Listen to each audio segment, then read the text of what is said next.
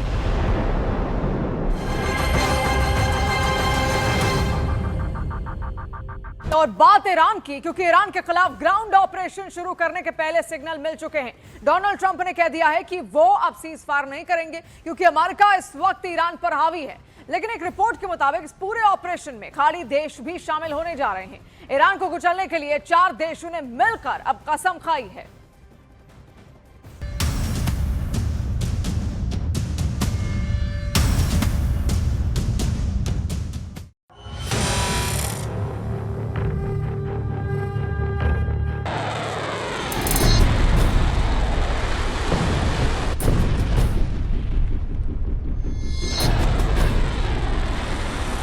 America की फौज तैयार है। दुनिया की सबसे खतरनाक फोर्स को डोनाल्ड ट्रंप के फैसले का इंतजार है। ईरान पर चढ़ाई करने के लिए 5000 कमांडो किसी भी वक्त हमला कर देंगे।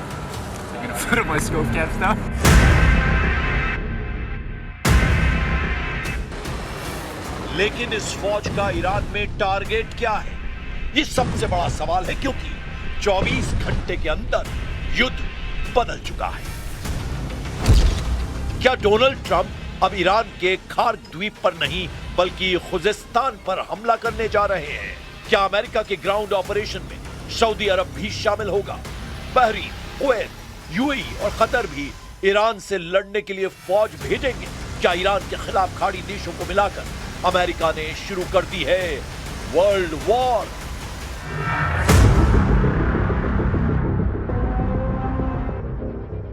अमेरिका का ग्राउंड ऑपरेशन बहुत बड़ा टारगेट सेट कर चुका है और इसमें खार्क के साथ खुजेस्तान वाले समीकरण ईरान के लिए बहुत खतरनाक साबित हो सकते हैं। खाड़ी देशों में अमेरिकी सैनिकों की मूवमेंट शुरू हो चुकी है। अमेरिका के 5000 कमांडो जब खाड़ी देशों की फौज के साथ ईरान में घुसेंगे तो क्या होगा?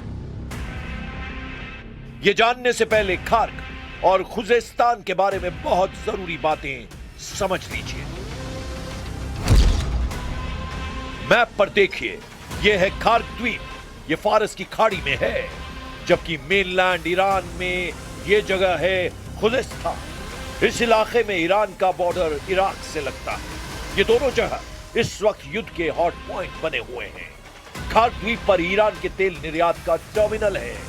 यहीं से उसके 90% तेल का निर्यात होता है, जबकि खार्क द्वीप से जो तेल निर्यात किया जाता है ईरान के खुजेस्तान प्रांत से निकाला जाता है। खुजेस्तान को ईरान की ऊर्जा राजधानी कहा जाता है। ईरान का 80% तेल खुजेस्तान की जमीन से निकाला जाता है।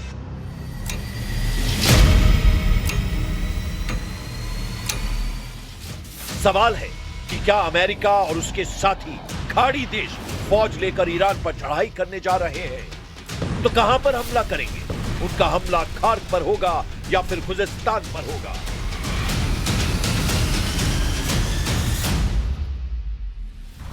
और दोनों मोर्चों में से हमला कहां करना ट्रंप के लिए आसान साबित होगा। अमेरिका की फोर्स खुजेस्तान पर पहले हमला कर सकती है, क्योंकि यह ऐसा इलाका है जहां अमेरिकी सेना को फौज की रसद, सप्लाई और बाकी कम्युनिकेशंस बनाने में कम मुश्किल उठानी पड़ेगी। यह एक समतल इलाका है जहां किसी फौज के लिए ऑपरेशन करना आसान है। लेकिन उससे पहले सवाल कि क्या खाड़ी देश अब अमेरिका के साथ मिलकर ईरान पर चढ़ाई करने जा रहे हैं? अमेरिका और खाड़ी देशों की कोशिश है कि वो इस युद्ध में ईरान के खिलाफ 12,000 सैनिक शुरुआती दौर में उतारें। इनमें सैनिकों से मदद करने के साथ साथ ग्राउंड ऑपरेशन की पूरी फंडिंग ट्रंप ने सऊदी अरब, यूएई, कुवैत, बहरीन और कतर से कराने का फैसला किया है। Well, look, we can have dialogue, but I don't want to do a ceasefire. You know, you don't do a ceasefire when you're literally obliterating the other side. America के साथ खाड़ी देशों का आना पहले मुश्किल नजर आ रहा था, लेकिन अब अमेरिका का मीडिया बता रहा है कि सऊदी अरब ईरान में युद्ध तेज करना चाहता है और इसके लिए क्राउन प्रिंस मोहम्मद बिन सलमान लगातार डोनाल्ड ट्रंप पर दबाव डाल रहे हैं। न्यूयॉर्क टाइम्स की रिपोर्ट है कि सऊदी अरब ने ट्रंप पर दबाव बनाया हुआ है कि युद्ध जारी रखा जाए। क्राउन प्रिंस मोहम्मद बिन सलमान कई बार डोनाल्ड ट्रंप से बात कर चुके हैं। उन्होंने ईरान में सत्ता परिवर्तन तक युद्ध तेज करने के लिए कहा है। सऊदी अरब का साफ मानना है कि ईरान खाड़ी देशों के लिए खतरा है और इस वक्त ईरान को ज्यादा से ज्यादा कमजोर करने की जरूरत है। इसीलिए अमेरिका को अब पीछे नहीं हटना चाहिए। इसीलिए कयास है कि ट्रंप सऊदी अरब और बाकी खाड़ी देशों के कंधे पर रखकर बंदूक चलाना चाहते हैं। वो ईरान के खिलाफ ग्राउंड ऑपरेशन में खाड़ी देशों का इस्तेमाल करेंगे। पहले से ही अमेरिकी सेना सऊदी अरब और बाकी खाड़ी देशों के मिलिट्री बेस का इस्तेमाल कर रही है। ईरान की फौज 6.5 लाख है। इसके अलावा पैरा मिलिट्री फोर्स 2.5 लाख के बराबर है, जबकि ईरान में एक्टिव बसीज